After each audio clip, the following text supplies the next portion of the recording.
ഇവിടെ പലരും ചെയ്തത് മുനമ്പം വിഷയത്തെയും വഖഫ് ബില്ലിനെയും തമ്മിൽ കൂട്ടിക്കെട്ടാൻ ശ്രമിച്ചു. ഇപ്പൊ വ്യക്തമായല്ലോ, മന്ത്രി തന്നെ മന്ത്രി തന്നെ മറുപടി പറഞ്ഞല്ലോ, ഇതിന് മുൻകാല പ്രാബല്യമില്ല.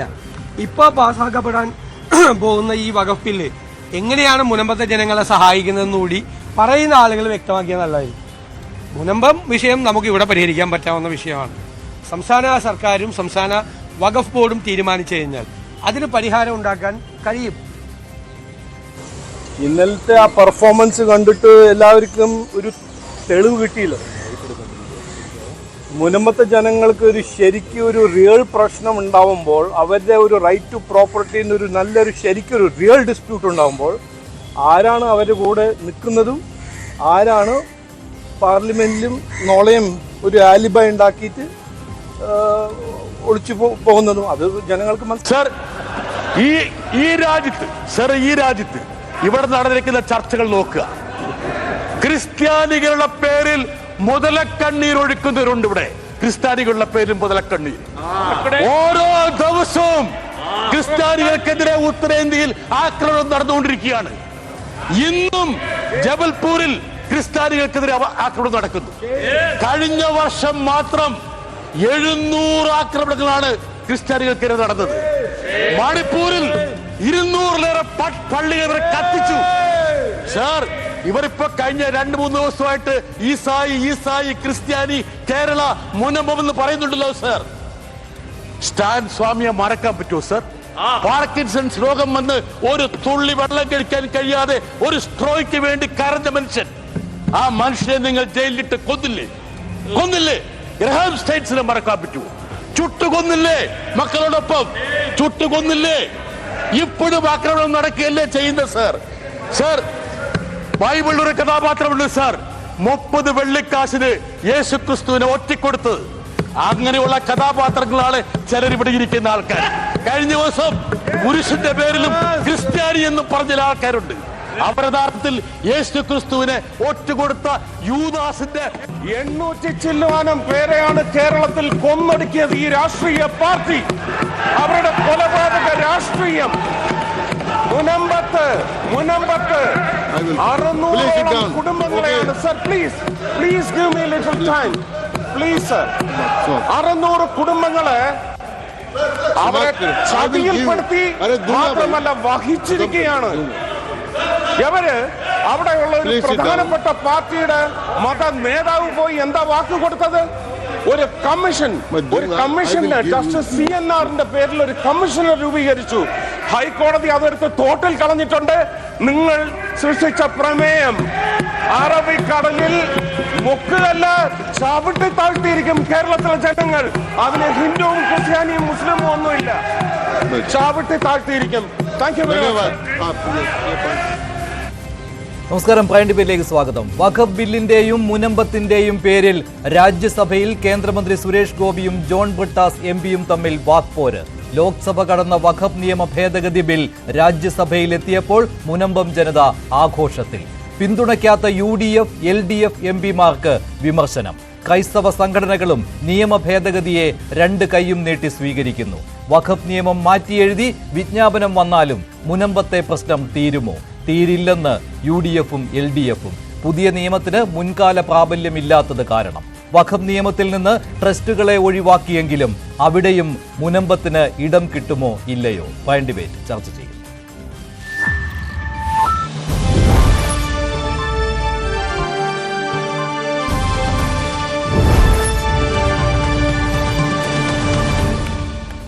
പ്രൈം ഡിബേറ്റിൽ CPM സഹയാത്രികൻ advocate BN Haskar, retired under secretary Stanley Devan, BJP നേതാവ് ശ്രീ P കൃഷ്ണദാസ്, മുനമ്പം സമരസമിതിയുടെ നേതാവ് ശ്രീ ജോസഫ് ബെന്നി, കോൺഗ്രസ് നേതാവ് ശ്രീ റോണി K ബേബി എന്നിവരാണ്. ആദ്യം ശ്രീ സ്റ്റാൻലി ദേവൻ, ഇവിടെ ഇപ്പോൾ ഉയർന്നിരിക്കുന്ന പ്രശ്നം വഖഫ് നിയമ ഭേദഗതി ബിൽ ലോക്സഭ കടന്ന് രാജ്യസഭയിൽ എത്തിയപ്പോഴും ഇവിടെ ഈ വഖഫ് ഭേദഗതി ബില്ലിനെ അനുകൂലിക്കാത്ത UDF-ഉം LDF-ഉം പറയുന്ന കാര്യം ഇതുകൊണ്ടൊന്നും മുനമ്പത്തിന് പരിഹാരമാകില്ല എന്നാണ്. താങ്കൾ എങ്ങനെയാണ് വഖഫ് ഭേദഗതി ബിൽ വായിച്ചു നോക്കുമ്പോൾ മനസ്സിലാക്കുന്നത്? ഈ ബില്ല് JPC-യുടെ പരിഗണനയ്ക്ക് പോയപ്പോൾ ഇവിടെ പലരും പറഞ്ഞു ഇതിന് മുൻകാല പ്രാബല്യം ഉണ്ടാകും എന്ന്. എന്നാൽ ഇങ്ങനെയുള്ള നിയമങ്ങൾക്കൊന്നും ഒരിക്കലും മുൻകാല പ്രാബല്യം കൊടുക്കാൻ പറ്റത്തില്ല. അത് എനിക്കറിയാമായിരുന്നു. മോറോവർ ഈ പാർലമെൻറ്റിൽ അവതരിപ്പിച്ച ബില്ലിലെ സെക്ഷൻ 1 ഈ ഷോർട്ട് ടൈറ്റിൽ ആൻഡ് കമൻസ്മെൻറ്റ്. അതിൽ വ്യക്തമായി പറയുന്നു, അതിൽ ഇത് എന്ന് മുതലാണ് നിലവിൽ വരുന്നത് അന്ന് മുതലായിരിക്കും, നോട്ടിഫിക്കേഷൻ എന്നാണോ അന്ന് മുതലായിരിക്കും ഇത് പ്രാബല്യത്തിൽ വരിക എന്ന് വളരെ വ്യക്തമായി പറഞ്ഞിരുന്നു. അതുകൊണ്ട് ഞാനും ഒരിക്കലും ഒരു മുൻകാല പ്രാബല്യം ഈ വരാൻ പോകുന്ന ഭേദഗതിക്ക് കാണില്ല എന്നും അതിലൂടെ മുനമ്പം രക്ഷപ്പെടില്ല എന്നും വളരെ വ്യക്തമായിട്ട് എൻ്റെ ഒരു ചാനലിലുണ്ട്, അതിൽ ആ വീഡിയോയിലുമൊക്കെ ഞാൻ പറഞ്ഞിരുന്നു. എന്നാൽ ഫെബ്രുവരി മാസം 14-ാം തീയതി വൈകുന്നേരമാണ് ഈ കേന്ദ്ര ഗവൺമെൻറ് JPC അംഗീകരിച്ച റിപ്പോർട്ട് പുറത്തുവിട്ടത്. എനിക്ക് രാത്രി 12:30 മണിക്ക് കിട്ടി. ഞാൻ അതുമായിട്ട് ഇരുന്നു. എനിക്ക് വലിയ താല്പര്യമുള്ള ഒരു സബ്ജക്റ്റ് ആവുകൊണ്ട് അതുമായിട്ട് വായിക്കാനിരുന്നു. 3 മണിയോടുകൂടി ഞാൻ അതിൻ്റെ ക്ലോസ് 10 അതായത് വഖഫ് ആക്ടിൻ്റെ സെക്ഷൻ 13 അമെൻഡ് ചെയ്യുന്ന ആ ഒരു കാര്യം, 13 പറയുന്നത് ഈ ക്രിയേഷൻ ഓഫ് വഖഫ് ബോർഡ്സ് ആണ്. അപ്പോൾ അവിടെ വന്നിട്ട് ബോറ അഖാഖനി എന്നീ 2 മത ഉപവിഭാഗങ്ങൾക്ക് കൂടി വഖഫ് ബോർഡ് ഉണ്ടാക്കണം എന്നൊരു നിർദ്ദേശം ഉണ്ടായിരുന്നു. അപ്പോൾ അതിൻ്റെ ഞാൻ JPC റെക്കമെൻഡേഷൻ വായിച്ചപ്പോൾ എനിക്ക് മനസ്സിലായി മുനമ്പത്തിന് പരിഹാരം ആയി. ഇത് വെറുതെ നമുക്ക് ഒരിക്കലും പറയാൻ പറ്റത്തില്ല. കഴിഞ്ഞ 10 മാസമായിട്ട് മുനമ്പത്തിൻ്റെ ചരിത്രവും ഫറൂഖ് കോളേജിൻ്റെ ചരിത്രവും വഖഫ് ആക്റ്റും വഖഫ് ഭേദഗതി ബില്ലും ഒക്കെ വായിച്ച ഒരാൾക്ക് മാത്രമേ ഇതിലൊരു പരിഹാരം കാണാൻ സാധിക്കുമോ ഇല്ലയോ എന്ന് മനസ്സിലായുള്ളൂ. അത് താങ്കൾ സെക്ഷൻ 2 ആണല്ലോ പറയുന്നത് ഈ വഖഫ് ഭേദഗതി ബില്ലിലെ. സെക്ഷൻ 2 അതിലെ പ്രിൻസിപ്പൽ ആക്ടിന്റെ ഭേദഗതി അത് JPCക്ക് വിട്ട സമയത്ത് ആദ്യം കഴിഞ്ഞ ഓഗസ്റ്റിൽ പാർലമെന്റിൽ അവതരിപ്പിച്ച സമയത്ത് ഈ ഒരു അമെന്റ്മെന്റ് ഇല്ലായിരുന്നു. പക്ഷേ JPCക്ക് പോയതിനു ശേഷം ഇങ്ങനെ ഒരു അമെന്റ്മെന്റ് വന്നു. ഇന്നലെ ബില്ല് അവതരിപ്പിച്ചപ്പോൾ ഈ അമെന്റ്മെന്റ് കൂടി അതിൽ ഇടം പിടിച്ചു. അതുകൊണ്ടാണല്ലോ അത് അണ്ടർലൈൻ ചെയ്ത് തന്നെ ആ ബില്ലിൽ സൂചിപ്പിച്ചിരിക്കുന്നത്. അത് ബോൾഡ് ലെറ്ററിലും എഴുതിയിട്ടുണ്ട്. പക്ഷേ അവിടെ അത് വായിച്ചു നോക്കുമ്പോൾ അതിൽ 2 തരത്തിലുള്ള അഭിപ്രായം രൂപപ്പെട്ടു വരും. ഒന്ന്, ഇത് മുൻകാല പ്രാബല്യം നൽകുന്നില്ല. കാരണം ട്രസ്റ്റുകളെ ഒഴിവാക്കുകയാണല്ലോ. ട്രസ്റ്റുകൾ വഴി ഈ വഖഫ് സ്വത്തുക്കൾ കൈകാര്യം ചെയ്യുകയാണെങ്കിൽ അത് വഖഫ് നിയമത്തിന്റെ പരിധിയിൽ വരികയില്ല. അതുപോലെ തന്നെ ധർമ്മസ്ഥാപനങ്ങൾ, അതാണല്ലോ ചാരിറ്റബിൾസ്, അതെ ആയിക്കോട്ടെ, അങ്ങനെ വരുമ്പോഴത്തേക്കും സൊസൈറ്റികളും അക്കൂട്ടത്തിൽ വരും. ഇവയ്ക്കൊന്നും വഖഫ് സ്വത്തുക്കൾ കൈകാര്യം ചെയ്യാൻ പറ്റില്ല. അത് വഖഫ് ബോർഡിന്റെ കീഴിൽ വരില്ല. സ്വാഭാവികമായിട്ടും വഖഫ് നിയമത്തിന്റെ വെളിയിലാകും ഇവ. അങ്ങനെ വരുമ്പോൾ ഫറൂഖ് കോളേജ് എന്ന് പറയുന്നത് ഒരു ട്രസ്റ്റ് ആയിരുന്നു, അതുകൊണ്ട് സൊസൈറ്റി ആയിരുന്നു. അതിന്റെ കീഴിൽ വരുന്നത് ആയതുകൊണ്ട് അത് വഖഫ് നിയമത്തിന്റെ പരിധിയിൽ വരില്ല എന്നാണ് താങ്കൾ ഉദ്ദേശിക്കുന്നത്.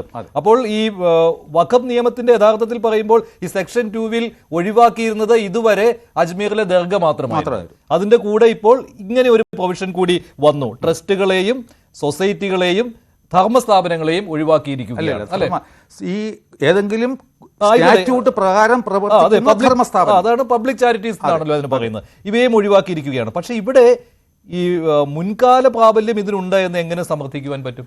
ബിഫോർ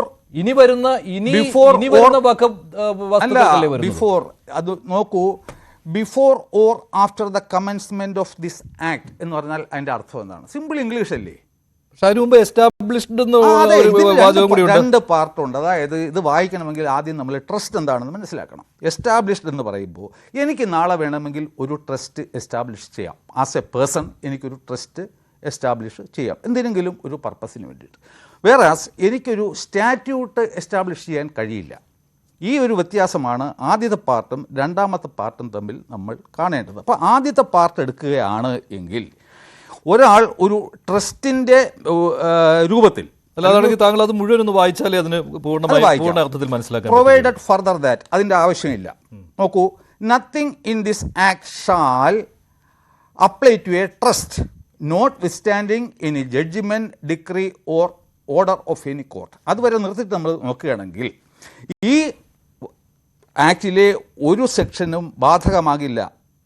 അഥവാ ഏതെങ്കിലും ഒരു കോടതിയുടെ ഉത്തരവുണ്ടെങ്കിൽ പോലും, അതായത് ഇവൻ സുപ്രീം കോടതി ഏതെങ്കിലും ഒരു വസ്തു, ഏതെങ്കിലും ഒരു ട്രസ്റ്റിനടിയിലുള്ള വസ്തുവിനെ വഖഫായി പ്രഖ്യാപിച്ചിട്ടുണ്ടെങ്കിൽ പോലും ഈ സെക്ഷനിലെ, ഈ ആക്ടിലെ സെക്ഷനുകൾ അതിന് ബാധകമായിരിക്കില്ല. Apply to a trust by whatever name called. ഇപ്പം ഞാനൊരു ട്രസ്റ്റ് ഉണ്ടാക്കുകയാണെങ്കിൽ എനിക്ക് ഇഷ്ടപ്പെട്ട പേര് അതിന് ഇടാം. Established before or after the commencement of this act. നമ്മൾ എസ്റ്റാബ്ലിഷ്ഡ് ബിഫോർ എന്ന് പറയുന്നത് ആ ട്രസ്റ്റിന്റെ കാര്യമല്ലേ പറഞ്ഞിരിക്കുന്നത്? അതാണ് പറയുന്നത്. ഇതുവരെയുള്ള കാര്യം നമ്മൾ പരിഗണിക്കേണ്ട ആവശ്യമേ ഇല്ല. Why? Because Farook college is not a trust. അല്ലെങ്കിൽ ഇത് സൊസൈറ്റി അത് താഴേക്ക് നമുക്ക് വരാം. അടുത്തതായിട്ട് പറയുന്നത് എന്താണ്? Or statutorily regulated by any statutory provision pertaining to public charities. അതായത് പൊതുധർമ്മ സ്ഥാപനങ്ങൾ ഏതെങ്കിലും സ്റ്റാറ്റ്യൂട്ടിന് അടിയിൽ പ്രവർത്തിക്കുകയാണ് എങ്കിൽ അത്തരത്തിലുള്ള ചാരിറ്റീസിന് വേണ്ടി ഒരു മുസ്ലിം വഖഫിന് സമാനമായ ലക്ഷ്യങ്ങൾ നേടിയെടുക്കുന്നതിന് വേണ്ടി വസ്തുക്കൾ ദാനം ചെയ്തിട്ടുണ്ട് എങ്കിൽ അതിനെയും ഇത് വിത്ത് റെട്രോസ്പെക്റ്റീവ് എഫക്റ്റ് ബാധകമല്ല എന്നാണ് വളരെ വ്യക്തമായിട്ട് പറയുന്നത്. ഞാനിവിടെ ഒരു രാഷ്ട്രീയ പാർട്ടിയുടെയും സ്റ്റാൻഡ് അംഗീകരിക്കപ്പെടാൻ വേണ്ടി ചർച്ച ചെയ്യുന്നില്ല. ഏതെങ്കിലും ഒരു മതവിഭാഗത്തിൻ്റെ താല്പര്യങ്ങൾ സംരക്ഷിക്കാൻ വേണ്ടിയിട്ടും അല്ല ഞാൻ സംസാരിക്കുന്നത്. അപ്പോൾ ഇത് മാത്രമേ മുനമ്പത്തിന്റെ പ്രശ്നം പരിഹരിക്കാൻ ഉതകുന്നതാണെങ്കിൽ ഉള്ളതായിട്ട് താങ്കൾ കാണുന്നു. Why? Because 1860 societies registration act, അതായത് act number 21 of 1860, it was amended in 1960 also. അതിനടിയിലാണ് 1948 12ാം നമ്പറായിട്ട് ഫറൂഖ് കോളേജ് രജിസ്റ്റർ ചെയ്യപ്പെട്ടത്. അതായത് അതൊരു സൊസൈറ്റിയാണ്, ഇതൊരു സ്റ്റാറ്റ്യൂട്ടറിലി റെഗുലേറ്റഡ് സ്ഥാപനം ആകുന്നു. അപ്പോൾ 1950 നവംബർ മാസം 1-ാം തീയതി സിദ്ദിഖ് സേട്ടു ഒരു വസ്തു എഴുതി കൊടുക്കുന്നു. അത് വഖഫ് ആയിക്കോട്ടെ, ഗിഫ്റ്റ് ഡീഡ് ആയിക്കോട്ടെ, എന്തായിക്കോട്ടെ, കൊടുത്തത് ഒരു സ്റ്റാറ്റ്യൂട്ടറിലി റെഗുലേറ്റഡ് ബോഡിയായ സൊസൈറ്റിയായ ഈ ഫറൂഖ് കോളേജിന് ആയിരുന്നതിനാൽ ഈ ബാക്കി പറയുമ്പോൾ നേരത്തെയാണെങ്കിലും ശേഷമാണെങ്കിലും അഥവാ ഏതെങ്കിലും കോടതി ഉത്തരവ് ഉണ്ടെങ്കിൽ പോലും അത് വഖഫ് നിയമത്തിന്റെ പരിധിയുടെ വെളിയിലാണ്. ബോർഡിന് മുനമ്പമല്ല, വഖഫ് ബോർഡിന് ഫറൂഖ് കോളേജിനെ പിടിക്കാൻ പറ്റത്തില്ല. അപ്പോൾ എന്ത് പറ്റൂ? Farook college as a society, പക്ഷേ ഫറൂഖ് കോളേജിന് തന്നെ ആ ഭൂമി വിറ്റ് കഴിഞ്ഞു. അപ്പോൾ ഇപ്പോൾ ഫറൂഖ് കോളേജ് എന്താണ് ട്രൈബ്യൂണലിന് മുന്നിൽ വാദിക്കുന്നത്? ഇതൊരു വഖഫ് അല്ല എന്ന് കൂടിയാണ് വാദിക്കുന്നത്. അപ്പോൾ ഇതെല്ലാം കൂടി ഒരുമിച്ച് വായിക്കുമ്പോൾ ഈ പുതിയ നിയമം നോട്ടിഫൈ ചെയ്യുന്ന നിമിഷം മുനമ്പത്തെ വസ്തു വഖഫിന്റെ കരാള ഹസ്തങ്ങളിൽ നിന്നും ഫ്രീ ആവുകയാണ്. ശരി, ശ്രീ ജോസഫ് ബെന്നിയുണ്ട്, സമരസമിതിയുടെ നേതാവാണ് അദ്ദേഹം. ശ്രീ ജോസഫ് ബെന്നി, വലിയ ആഹ്ലാദം മുനമ്പം ജനത പ്രകടിപ്പിക്കുന്നുണ്ട്. അത് മാത്രമല്ല, വഖഫ് ഭേദഗതി നിയമത്തെ ഇന്നലെ ലോക്സഭയിൽ അനുകൂലിക്കാതിരുന്ന UDF-ന്റെയും LDF-ന്റെയും MP-മാർക്കെതിരെ നിങ്ങൾ അതിശക്തമായ വിമർശനം ഉന്നയിക്കുന്നുമുണ്ട്. പക്ഷേ ഇതിനകം തന്നെ നിങ്ങൾ വഖഫ് ഭേദഗതി ബിൽ പഠിച്ചു കാണുമല്ലോ. നിങ്ങൾക്ക് നീതി കിട്ടാൻ ഉതകുന്ന കാര്യങ്ങൾ ഉണ്ട് എന്ന് ശക്തമായി വിശ്വസിക്കുവാനുള്ള കാരണങ്ങൾ അതിലുണ്ടോ? അതോ ഇപ്പോൾ UDF-ന്റെയും LDF-ന്റെയും ഒക്കെ നേതാക്കൾ പറയുന്നത് പോലെ ഒന്നുമില്ല എന്നാണോ? ഇല്ല, ഞങ്ങളിപ്പോ സ്റ്റാലിൻ സാർ പറഞ്ഞതുപോലെ തന്നെ ഈ പറയുന്ന society Farook college society act പ്രകാരം രൂപീകരിച്ചതാണ്. അത് 1860 സൊസൈറ്റി ആക്ട് പ്രകാരം. സാർ പറഞ്ഞത് തന്നെയാണ് എനിക്ക് പറയാനായിട്ടുള്ളത്. അത് തന്നെയാണ് മുനമ്പം ജനതയ്ക്ക് സ്വസ്ഥമായി ജീവിക്കുന്നതിനുള്ള സ്വാതന്ത്ര്യം കിട്ടുന്നതിനുള്ള ഒരു അവകാശമായി വന്നത്. കാരണം ഫറൂഖ് കോളേജ് ഇപ്പോഴും പറയുന്നത് അവർക്ക് ഗിഫ്റ്റ് കിട്ടിയ ഭൂമിയാണ്, അവർക്ക് അത് വിൽക്കുന്നതിനുള്ള അവകാശമുണ്ട്. സർവ്വ സ്വാതന്ത്ര്യത്തോടും കൂടിയാണ് ഫറൂഖ് കോളേജിന് സിദ്ദിഖ് സേട്ട് കൊടുത്തത്. അത് ഞങ്ങള് കോടതിയുടെ ഉത്തരവ് പ്രകാരം 1988 കോടതി നിർദ്ദേശിച്ചനുസരിച്ച് അവിടുത്തെ സാധാരണക്കാരായ ആളുകൾ പണം കൊടുത്ത് വാങ്ങാൻ തയ്യാറാണെന്ന് ഫറൂഖ് കോളേജ് കോടതിയോട് പറഞ്ഞപ്പോൾ കോടതി അത് വിൽക്കുന്നതിനും അതോടൊപ്പം തന്നെ വില്ലേജ് ഓഫീസർക്ക് അളന്ന് തിട്ടപ്പെടുത്തി കൊടുക്കുന്നതിനും ഫറൂഖ് പ്രിൻസിപ്പൽ ജഡ്ജ് അനുവാദം കൊടുത്തതിന്റെ ഫലമായിട്ടാണ് ഞങ്ങൾക്ക് അത് വിറ്റതും ഞങ്ങളത് വാങ്ങിച്ചതും. അതുകൊണ്ട് ഇപ്പോ വന്നിരിക്കുന്ന അതായത് പാർലമെന്റിലെ ആദ്യത്തെ സെക്ഷൻ, ആദ്യം വെച്ച സെക്ഷനിൽ ഇതുണ്ടായിരുന്നില്ല. തുടർന്ന് ഞങ്ങളുടെ പ്രശ്നങ്ങളും കൂടി ഇതിൽ കണക്കിലെടുത്ത് ഏതെങ്കിലും ഒരു സൊസൈറ്റിക്ക് ലഭിച്ച പ്രോപ്പർട്ടി ആണെങ്കിൽ ആ പ്രോപ്പർട്ടി വഖഫിന്റെ കൺട്രോളിൽ വരികയില്ല. അതോടൊപ്പം തന്നെ കൂട്ടിച്ചേർക്കേണ്ടത് വഖഫ് ആണെന്ന് കീഴ്ക്കോടതിയോ മേൽക്കോടതിയോ വിധിച്ചിട്ടുണ്ടെങ്കിൽ പോലും അത് മുൻകാലത്തോടും കൂടി തന്നെ അത് അധികാരം ആ ട്രസ്റ്റിനായിരിക്കും. അതായത് ആ ട്രസ്റ്റിന് പയസായും ചാരിറ്റിയായും റിലീജിയസ് ആയും കിട്ടിയിരിക്കുന്ന എന്ത് സമർപ്പണങ്ങളും അതോടുകൂടി മുനമ്പം ജനതയ്ക്ക് ശാശ്വതമായ ഒരു പരിഹാരം. അത് ശ്രീ ജോസഫ് ബെന്നി, നിങ്ങൾ ഇത് വിശ്വസിക്കുന്നത് ആദ്യം ഈ ബില്ലിൽ ഓഗസ്റ്റ് മാസത്തിൽ പാർലമെന്റിൽ അവതരിപ്പിച്ചപ്പോൾ ഈ വ്യവസ്ഥ ഉണ്ടായിരുന്നില്ല.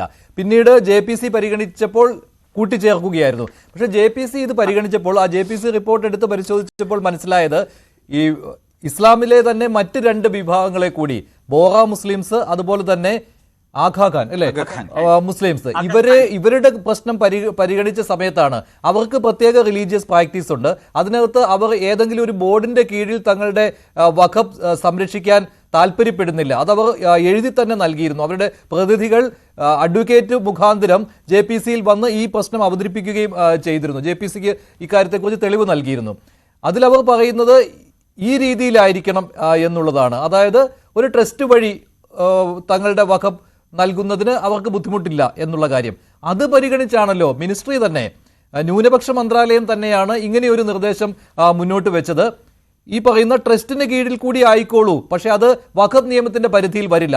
ഇന്ന് രാജ്യസഭയിൽ കിരൺ റിജിജു ന്യൂനപക്ഷ മന്ത്രി വ്യക്തമായിട്ട് ഇക്കാര്യം പറയുകയുണ്ടായി. ട്രസ്റ്റിന്റെ കീഴിൽ വഖഫ് സംരക്ഷിക്കുന്നതിന് ഞങ്ങൾ എതിരല്ല, പക്ഷേ അത് വഖഫ് നിയമത്തിന്റെ പരിധിയിൽ വരില്ല. വഖഫ് ബോർഡിന് അതിൽ അധികാരവും ഉണ്ടായിരിക്കുകയില്ല. അത് പിന്നീട് അതിനകത്ത് എന്തെങ്കിലും പരിപാലനം വേണ്ടി വരികയോ മേൽനോട്ടം വേണ്ടി വരികയോ ചെയ്യുകയാണെങ്കിൽ ചാരിറ്റി കമ്മീഷണർ നോക്കിക്കോട്ടെ എന്ന്, അല്ലേ? അങ്ങനെയായിരുന്നുവല്ലോ. അപ്പോൾ അത് മുനമ്പം ജനതയുടെ താല്പര്യം പരിഗണിച്ചാണെന്ന് നിങ്ങൾ എങ്ങനെ കരുതുന്നു? നിങ്ങൾ ഇക്കാര്യം ആവശ്യപ്പെട്ടിരുന്നോ? ഞങ്ങളോട് രാജീവ് ചന്ദ്രശേഖർ ഞങ്ങളുടെ നാട്ടിൽ വന്നപ്പോൾ പറഞ്ഞത്, നിങ്ങളുടെ പ്രശ്നങ്ങൾ പരിഹരിക്കുന്നതിനുള്ള മാർഗങ്ങൾ ഞങ്ങൾ പരിശോധിച്ചുകൊണ്ടിരിക്കുന്നു.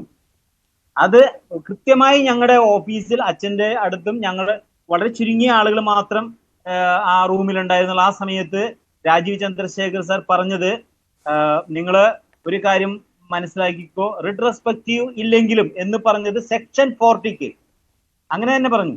സെക്ഷൻ 40ക്ക് റിട്രോസ്പെക്റ്റീവ് ഇല്ലെങ്കിലും നിങ്ങളുടെ പ്രശ്നം പരിഹരിക്കാൻ ഞങ്ങൾ തയ്യാറാണ്. അതിനുള്ള കൂട്ടിച്ചേർക്കലുകൾ ഞങ്ങൾ ചെയ്തിരിക്കും. ഞങ്ങൾ ജഗദാംബിക പാലൻ മിശ്ര അടുത്തും ഞങ്ങൾ പോയിരുന്നു. ജോയിന്റ് പാർലി കമ്മിറ്റിയുടെ അടുത്ത് ബാംഗ്ലൂർ പോയപ്പോഴും ഞങ്ങൾ അന്നേരം റൈറ്റ് അപ്പ് എഴുതി കൊടുത്തതിന് ഇത് തന്നെയാണ്. ഏത് രീതിയിലെങ്കിലും മുനമ്പം ജനതയുടെ പ്രശ്നം ശാശ്വതമായി പരിഹരിക്കണം. അപ്പൊ ഞങ്ങളെല്ലാം പറഞ്ഞുകൊണ്ടിരുന്നത്, ഞങ്ങളുടെ ഈ പ്രോപ്പർട്ടി വഖഫ് ബോർഡ് എഴുതിയെടുത്തത് സെക്ഷൻ 36 പ്രകാരം, അതായത് ഒരു വഖഫ് പ്രോപ്പർട്ടി വഖഫ് ബോർഡിന്റെ അനുമതിയില്ലാതെ വിൽപ്പന നടത്തിയതിന്റെ പേരിൽ സെക്ഷൻ 40 അനുസരിച്ച് ഞങ്ങൾ അത് പിടിച്ചെടുക്കുന്നു.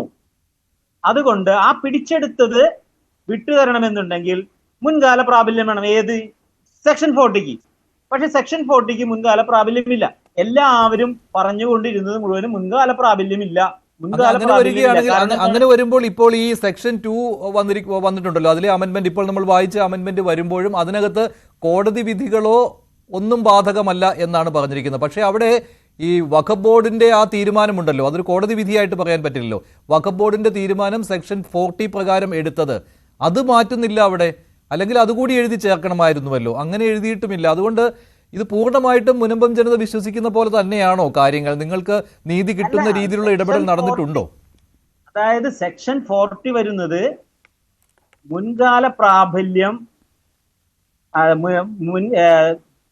ഫറൂഖ് കോളേജിന് വഖഫായി കിട്ടിയിരിക്കുന്ന പ്രോപ്പർട്ടി ആണെന്നാണ് വഖഫ് ബോർഡ് പറയുന്നത്. ആ ബോർഡ് സെക്ഷൻ 36 അനുസരിച്ച് വഖഫ് ബോർഡിന്റെ അനുമതിയില്ലാതെ വിൽപ്പന നടത്തി. അതാണ് സെക്ഷൻ 36. അപ്പൊ 1954ലെയും 1995ലെയും വഖഫ് നിയമങ്ങൾ പറയുന്നത് വഖഫ് ബോർഡിന്റെ അനുമതിയോടുകൂടി മാത്രമേ വഖഫ് പ്രോപ്പർട്ടികൾ വിൽക്കാൻ പറ്റുകയുള്ളൂ. മുനമ്പത്തേത് വഖഫ് പ്രോപ്പർട്ടി അല്ല, അതിന് തർക്കമില്ല. ഞങ്ങളെ സംബന്ധിച്ചിടത്തോളം അത് തർക്കമില്ല.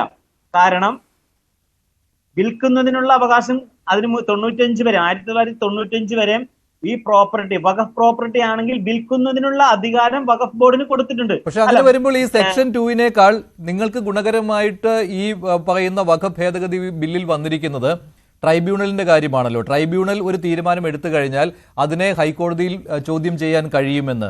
അതല്ലേ നിങ്ങൾക്ക് കൂടുതൽ ഗുണകരമാവുകയുള്ളൂ. ഇനി ട്രൈബ്യൂണലിൽ ഇപ്പോൾ കേസ് പരിഗണനയിലാണല്ലോ. ട്രൈബ്യൂണൽ ഇനി മുനമ്പം ജനതയ്ക്ക് എതിരായി വിധിച്ചാൽ പോലും അത് കോടതിയിൽ ചോദ്യം ചെയ്യാൻ നിങ്ങൾക്ക് പറ്റും. അത് പുതിയ നിയമപ്രകാരമായിരിക്കുമോ അതോ പഴയ നിയമപ്രകാരമായിരിക്കുമോ എന്നുള്ള ചോദ്യമാണല്ലോ അവിടെ വരുന്നത്. അക്കാര്യത്തിൽ നിങ്ങൾ ഒരു പഠനം നടത്തിയിട്ടുണ്ടോ? നിങ്ങളോട് ആരെങ്കിലും അക്കാര്യത്തിൽ നിയമോപദേശം നൽകിയിട്ടുണ്ടോ? പഠനം നടത്തിയിട്ടുണ്ട്. കാരണം അതുകൊണ്ട് ഞങ്ങൾക്ക് വലിയൊരു ഗുണമില്ല. കാരണം ട്രിബ്യൂണൽ വിധിക്കുകയാണെങ്കിൽ ഇപ്പൊ ഈ നിലവിലുള്ള നിയമം അനുസരിച്ച് ട്രിബ്യൂണൽ ഒരു വിധി നടത്തുകയാണെങ്കിൽ അവർക്ക് പഴയ സമയത്ത് ട്രിബ്യൂണലിൽ കൊടുത്തിരിക്കുന്ന ഡോക്യുമെന്റ്സ് മാത്രമേ ഹൈക്കോടതി ഡിവിഷൻ ബെഞ്ചിൽ പരിഗണിക്കാൻ പറ്റുകയുള്ളൂ. അപ്പീൽ കോർട്ട് ഹൈക്കോടതി ഡിവിഷൻ ബെഞ്ചാണ്. അപ്പൊ വേറെ അഡീഷണൽ ആയിട്ട് നമ്മൾക്കൊന്നും തന്നെ കൂട്ടിച്ചേർക്കാൻ പറ്റുകയില്ല. പക്ഷെ ഇപ്പോ നിലവിൽ അതല്ല. നിലവിൽ ട്രിബ്യൂണൽ ഞങ്ങൾക്ക് അനുകൂലമായി ഈ ഒരു ബില്ല് അമെൻമെന്റ് ചെയ്യാതെ നിയമമാകാതിരിക്കുന്ന പക്ഷം കോടതി ട്രൈബ്യൂണൽ ഒരു വിധി നടപ്പിലാക്കി. അതായത് ഇത് മുനമ്പം ജനതയ്ക്ക് വിൽക്കാൻ അധികാരമുള്ള ഭൂമിയാണ് ഫറൂഖ് കോളേജിന്, അതുകൊണ്ട് ആ വിൽപ്പന സാധൂകരിക്കുന്നു എന്ന് പറഞ്ഞിട്ടുണ്ടെങ്കിൽ അവർക്ക് എന്ത് ചെയ്യാം? അഡീഷണൽ ആയിട്ട് കൂട്ടിച്ചേർക്കാം. അവർക്ക് ഹൈക്കോടതി സിംഗിൾ ബെഞ്ചിൽ പോയിട്ട് നേരെ തന്നെ കേസ് വേറെ രീതിയിൽ ഫയൽ ചെയ്യാൻ പറ്റും. എന്തായാലും നിങ്ങൾ പ്രതീക്ഷയിലാണ് വഖഫ് ഭേദഗതി ബിൽ നിങ്ങളെ സഹായിക്കുമെന്ന്. അപ്പോൾ നിങ്ങളുടെ ഒരു നിലപാടുണ്ടാകുമല്ലോ. നിങ്ങളെ ഒട്ടും സഹായിക്കാതെ ഇപ്പോൾ കേരളത്തിൽ നിന്ന് സുരേഷ് ഗോപി MP മാത്രമാണ് വഖഫ് ഭേദഗതി ബില്ലിനെ അനുകൂലിച്ചുകൊണ്ട് ലോക്സഭയിൽ വോട്ട് ചെയ്തത്. ബാക്കി എല്ലാവരും എതിർക്കുകയായിരുന്നു. അപ്പോൾ അവരോടുള്ള നിങ്ങളുടെ ഒരു നിലപാട് എന്താണ്? നിങ്ങളുടെ പ്രശ്നം ഉടൻ പരിഹരിക്കാം, ഒരു മേശയ്ക്ക് ചുറ്റും ഇരുന്നാൽ മതി, നിമിഷങ്ങൾക്കുള്ളിൽ പരിഹരിക്കാം എന്നൊക്കെ പറഞ്ഞുകൊണ്ട് വന്ന ആളുകളുണ്ടല്ലോ. അവരോടുള്ള നിലപാട് എങ്ങനെയാണ് ഇപ്പോൾ? അല്ല സർ, 28 MP പ്രതിപക്ഷത്തുണ്ട്. കേരളത്തിന്റെ, അതായത് മലയാളികളുടെ ശബ്ദമായി മാറേണ്ടിയിരുന്നത് ആ 28 മലയാളികളായ MP പക്ഷേ ഞങ്ങൾക്ക് വേണ്ടിയിട്ട് കഴിഞ്ഞ 2022 ജനുവരി 13 മുതൽ ഈ MP മാരെല്ലാം ഉള്ളത് തന്നെയാണ്. പക്ഷെ ഞങ്ങൾക്ക് വേണ്ടിയിട്ട് ഇത്രയും കാലമായിട്ടും ഒരു ശബ്ദമുയർത്താൻ, പാർലമെന്റിൽ ശബ്ദമുയർത്താൻ ഈ MP ആരും തന്നെ വന്നിട്ടില്ല എന്നതോടൊപ്പം തന്നെ UDF-ഉം LDF-ഉം ചേർന്ന് കേരള നിയമസഭയിൽ പ്രമേയം പാസാക്കി പാർലമെന്റിലേക്ക് അയക്കുകയും ചെയ്തു, കേന്ദ്ര ഗവൺമെന്റിലേക്ക് അയക്കുകയും ചെയ്തു. ആ സമയത്ത് മുനമ്പം ജനതയുടെ പ്രശ്നങ്ങൾ ഏതെങ്കിലും രീതിയിൽ പരിഹരിക്കണം, അതിന് ഗവൺമെന്റ് അല്ലെങ്കിൽ പാർലമെന്റ് ഒരു നിയമം കൊണ്ടുവരണമെന്നും പറഞ്ഞ് ഒരു പ്രമേയം പാസാക്കാനായിട്ട് മുൻകൈയെടുക്കാൻ ആരെങ്കിലും പരിശ്രമിച്ചിട്ടുണ്ടോ? അപ്പൊ അതിനർത്ഥം ഞങ്ങളുടെ രോദനം കേൾക്കാൻ ഒരാളും ഉണ്ടായിട്ടില്ല. ഞങ്ങൾ കോടതി പറയുമെന്താണ്? കോടതിയിൽ കേസല്ലേ? 610 പാവപ്പെട്ട കുടുംബങ്ങളെ കോടതി കേസ് നടത്തി എത്ര നാളും നിലനിൽക്കാൻ പറ്റും? അല്ല, സുരേഷ് ഗോപി MP അതിന് ശ്രമിച്ചുവല്ലോ. സുരേഷ് ഗോപി MP പക്ഷെ നിങ്ങൾക്ക് അനുകൂലമായി വോട്ട് ചെയ്തല്ലോ, നിയമ ഭേദഗതിക്ക് അനുകൂലമായി. നിങ്ങൾക്ക് അനുകൂലമായി എന്നല്ല MP എന്ന് ഞാൻ പറഞ്ഞത് സുരേഷ് ഗോപി സാറിനെ മാറ്റി നിർത്തിയിട്ടാണ്. മൊത്തം 29 MP മാത്രമാണ് ഞങ്ങൾക്ക് സപ്പോർട്ടായിട്ട് ഞങ്ങളുടെ സമരപ്പന്തലിൽ വന്ന് ഈ മാറ്റം കാട്ടിലെറിയും, ഇത് മാറ്റിയെറിയും എന്ന് ശക്തമായിട്ട് പറഞ്ഞത്. അത് ഞങ്ങളെ സംബന്ധിച്ചിടത്തോളം ഞങ്ങൾക്ക് വളരെ സന്തോഷകരമാണ്. പറഞ്ഞത് അതേപടി ഫലിച്ചു, അല്ലെങ്കിൽ ഫലിക്കാൻ പോകുന്നു. രാജ്യസഭയിലെ വോട്ടെടുപ്പോടുകൂടി അത് പാസ്സാവുന്നതോടുകൂടി പ്രസിഡന്റ് സൈൻ ചെയ്യുന്നതോടുകൂടി ഇത് നിയമമായി വരും. ആ നിയമമായി വന്നാൽ അത് നടപ്പിലാക്കി തരേണ്ടത്, അതായത് പാർലമെന്റും നിയമസഭയും നിർമ്മിക്കുന്ന നിയമം നടപ്പിലാക്കി തരേണ്ടത് എക്സിക്യൂട്ടീവ് ആണ്. എക്സിക്യൂട്ടീവ് കേരളത്തിനെ സംബന്ധിച്ചിടത്തോളം കേരള മന്ത്രിസഭയാണ്. ആ കേരള മന്ത്രിസഭ നിയമവകുപ്പിന് ഞങ്ങൾ കൊടുക്കുന്ന ഡോക്യുമെന്റ്സ് കൃത്യമായി പരിശോധിച്ച് അത് നടപ്പിലാക്കിയാൽ ഞങ്ങളുടെ പ്രശ്നം വളരെ പെട്ടെന്ന് തീർക്കും.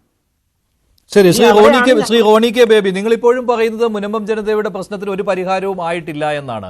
വഖഫ് നിയമ ഭേദഗതി ബില്ലിൽ പ്രതീക്ഷയോടെ കാത്തിരുന്ന ഒരു ജനതയാണ്. അവർക്ക് അനുകൂലമായി വോട്ട് ചെയ്യുവാൻ പോലും UDF-ന്റെ MP തയ്യാറായിരുന്നില്ല. ക്രൈസ്തവ സംഘടനകൾ ഒരു അന്ത്യശാസനം പോലെ നൽകുകയും ചെയ്തിരുന്നു. പക്ഷെ അതൊന്നും നിങ്ങൾ കണക്കിലെടുത്തില്ല. പാർട്ടിയുടെയും മുന്നണിയുടെയും തീരുമാനം എന്താണോ അതേപോലെ നടപ്പിൽ വരുത്തുകയാണ് ചെയ്തത്. പ്രിയങ്ക ഗാന്ധി വോട്ടെടുപ്പിന് പോലും വന്നില്ല. അതെന്താണെന്ന് അവർ പറയുന്ന വിദേശത്തായിരുന്നു എന്നാണ്. എന്തായാലും ഇപ്പോൾ നിങ്ങൾ പറയുന്നത് ഇതൊന്നും ഒരു കാര്യത്തിനും പരിഹാരമാവുകയില്ല എന്നാണ്. എന്നാൽ നിങ്ങൾക്കൊരു പരിഹാരം നിർദ്ദേശിക്കാമല്ലോ. മഞ്ജുഷേ, വളരെ വേദനയോടെ, വളരെ ദുഃഖത്തോടെ പറയട്ടെ, വളരെ എളുപ്പത്തിൽ പരിഹരിക്കാവുന്ന ഒരു വിഷയത്തെ ഇതിങ്ങനെ പുതിയ പുതിയ മാനങ്ങളും പുതിയ പുതിയ വ്യാഖ്യാനങ്ങളും പുതിയ പുതിയ ആഖ്യാനങ്ങളും ഒക്കെ നൽകി ഇതിനെ ഇങ്ങനെ അങ്ങ് വലിച്ചു നീട്ടി വിഷയത്തെ അങ്ങ് വളരെയധികം വഷളാക്കുക. ഇപ്പോൾ 2 ആർഗ്യുമെന്റ്സ് വന്നു. ഇനി അതിനെക്കുറിച്ചാണ് ചർച്ചകൾ മുഴുവൻ. ഇന്നലെ ലോക്സഭ പാസാക്കിയ 2025 വഖഫ് അമെന്റ്മെന്റ് ആക്ടിലെ സെക്ഷൻ 2 പ്രകാരം ഇപ്പോൾ ഈ മുനമ്പം വിഷയം പരിഹരിക്കാൻ കഴിയും എന്ന് കുറച്ച് ആളുകൾ പറയുന്നു. മറ്റു കുറച്ച് ആളുകൾ പറയുന്നു അത് കഴിയില്ല. ഇന്നലെ ബഹുമാനപ്പെട്ട ഇന്ത്യയുടെ ആഭ്യന്തരമന്ത്രിയും കിരൺ റിജിജുവും അതിന് തൊട്ട് തലേ ദിവസം ജോർജ് കുര്യനും ഒക്കെ പറഞ്ഞത് എന്താ? ജോർജ് കുര്യന്റെ സ്റ്റേറ്റ്മെന്റ് അദ്ദേഹം പറഞ്ഞത് വഖഫ് നിയമം പാസ്സായി എന്നതുകൊണ്ട് മുനമ്പം വിഷയം പരിഹരിക്കാൻ കഴിയുമോ ഇല്ലയോ എന്ന് പറയാൻ കഴിയില്ല.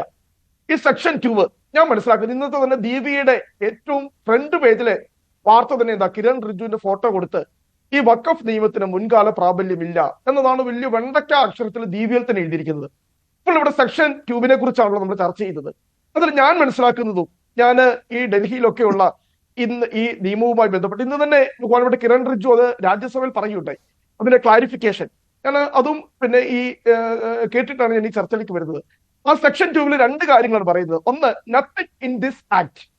ഈ ആക്ട് എന്ന് പറയുന്നത് 1995 ആക്ട് അല്ല, 2014 അമെന്റ്മെന്റ് അല്ല, 2025 ഇപ്പോൾ പാർലമെന്റ് ഇന്ന് രാജ്യസഭ പാസ്സാക്കിയാൽ പാർലമെന്റ് പാസ്സാക്കാൻ പോകുന്ന 2025 ആക്ട്, അതാണ് നത്തിങ് ഇൻ ദിസ് ആക്ട്. എന്നിട്ട് വീണ്ടും പറയുകയാണ് അപ്ലൈ ടു എ ട്രസ്റ്റ് എന്നൊരു ബ്രാക്കറ്റിൽ പറയാ by whatever name called. നമുക്ക് അതിന് എന്ത് പേര് വേണം വിളിക്കാം, ട്രസ്റ്റ് എന്നോ സൊസൈറ്റി എന്നോ യത്തീഖാനെന്നോ അല്ലെ ഈ പറയുന്ന ചാരിറ്റബിൾ ആക്ട് പ്രകാരം പ്രവർത്തിക്കുന്ന ഏത് സൊസൈറ്റിയും ആകാം. അവയ്ക്കാണ് എന്നിട്ട് പറയുന്നത് എന്താണ്? Established before or after commencement of this act. അപ്പൊ ട്രസ്റ്റിന്റെ കാര്യമാണ് പറയുന്നത്. ഈ 2025 നിലവിൽ വന്നെങ്കിൽ വരുമെന്ന് ആണ് നമ്മൾ വിശ്വസിക്കുന്നത്. രാജ്യസഭ കൂടി പാസ്സായാൽ അത് പിന്നെ പാർലമെന്റ് പാസ്സാക്കി. അപ്പോൾ 2025 വരുന്ന ഈ പുതിയ ആക്ട് അത് കൃത്യമായി തന്നെ ഇന്ന് കിരൺ റിജിജു പറഞ്ഞതുപോലെ ട്രസ്റ്റുകൾക്ക് ഇതാണ് commencement of before or after this act. ആ ട്രസ്റ്റുകൾക്കാണ് ഈ എക്സെപ്ഷൻ കൊടുത്തിരിക്കുന്നത്. ഈ പറയുന്ന അവയ്ക്കൊന്നും വഖഫിന്റെ ഈ ആക്ട് പിന്നെ ബാധകമല്ല. ഏത് കാര്യങ്ങളിലാണ്? ഇപ്പോൾ പുതുതായി രൂപീകരിക്കാൻ പോകുന്ന വഖഫ് ബോർഡുകൾ, വഖഫ് ട്രൈബ്യൂണലുകൾ, അതെല്ലാം അതിലൊക്കെയാണ് ചേഞ്ചസ് വരുത്തിയിരിക്കുന്നത്.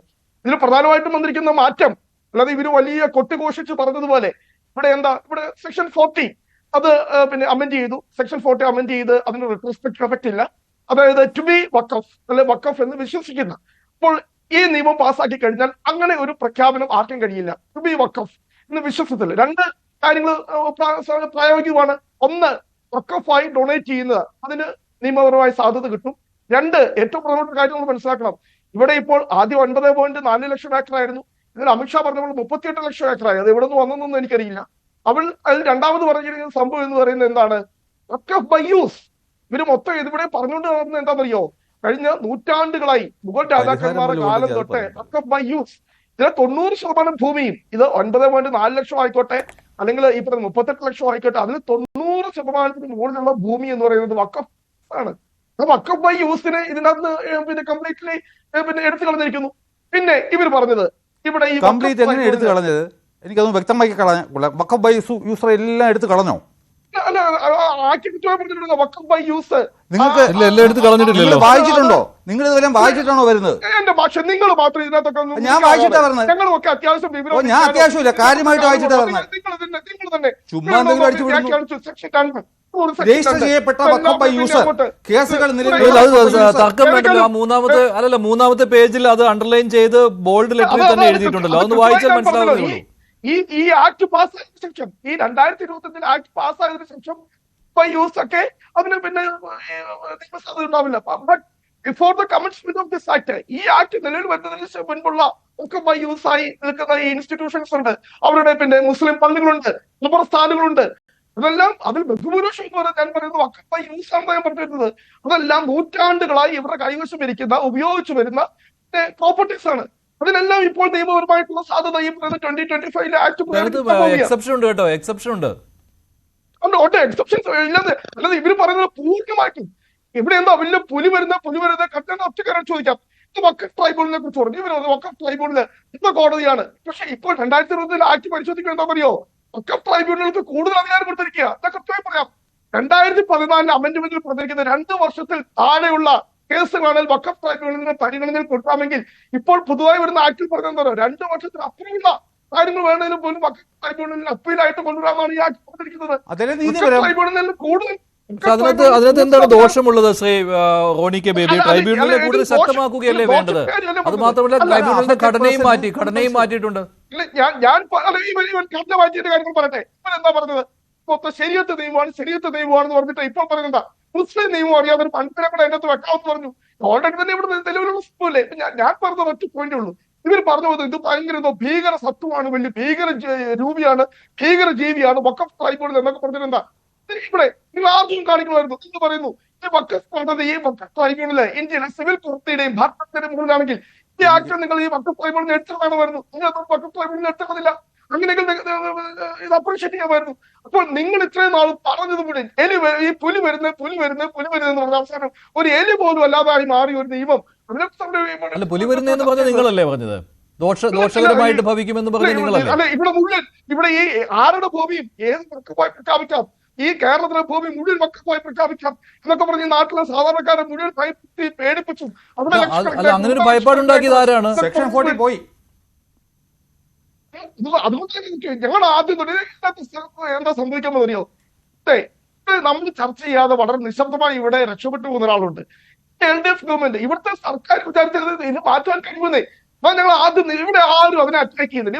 ഇവരുടെ പ്രശ്നം മുഴുവൻ കേന്ദ്രത്തിൽ ഭരണത്തിലില്ലാത്ത കോൺഗ്രസ്, കേരളത്തിൽ ഭരണത്തിലില്ലാത്ത കോൺഗ്രസ്, ഈ രണ്ടിടത്തും പ്രതിപക്ഷത്തിരിക്കുന്ന പാർട്ടി കോൺഗ്രസ്. ഇതിന്റെ മുഴുവൻ പ്രശ്നത്തിന്റെ എല്ലാ ഉത്തരവാദികളും ഇത് മുഴുവൻ ഞങ്ങളാണ്.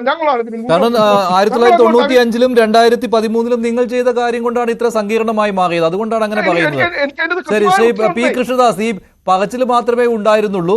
മുനമ്പം വിഷയം പരിഹരിക്കുവാനായിട്ട് കോൺക്രീറ്റ് ആയിട്ടുള്ള ഒരു ക്ലോസ് അതില്ല എന്നുള്ളതാണ്. ഇതിൽപ്പോൾ രണ്ടാമത്തെ ആ സെക്ഷൻ തന്നെ അത് അമെൻഡ് ചെയ്ത് വരുമ്പോൾ അതിൽ തന്നെ ആശയക്കുഴപ്പം നിലനിൽക്കുകയാണ്. അത് കൃത്യമായിട്ട് മുനമ്പം ജനതയുടെ പ്രശ്നം പരിഹരിക്കാൻ പറ്റുന്നതാണെന്ന് തോന്നുന്നില്ല.